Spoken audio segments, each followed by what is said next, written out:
Following a 7 News investigation that uncovered serious errors surrounding the deaths of 3 children, we've learned Denver Human Services will spend $60,000 to look deeper into the agency. 7 News investigator John Ferrugia is here. And John, it was your investigation that led to this third-party review. Eric, it was, and this analysis is now going to be conducted by a researcher and his team from Colorado State University, and it's going to begin this month. State officials ordered the review after we uncovered, in the case of 2-month-old Natalie Skinner Hurst, that a caseworker lied about visiting and assessing the family after the child tested positive for drugs at birth. 60 days later, the baby was dead. 2-month-old DeAnthony Heron was beaten to death. His father is charged with murder.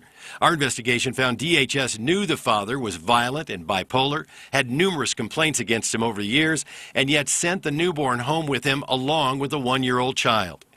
According to the contract, the researcher will review DHS supervision practice, specifically what actions were taken by supervisors based on assessments in these cases, and how and why the closing of the assessments were approved. In other words, why the supervisors weren't doing their jobs. Caseworker practices will also be scrutinized. Why no face-to-face contacts, and who's checking? Who's doing proper background checks, and where is the documentation of work completed in these cases? In other words, why were caseworkers not doing their jobs? Now, DHS errors we uncovered in a third case, that is the death of 23-month-old Javion Johnson, will not be reviewed. It is currently the subject of an investigation by the State Child Protection Ombudsman.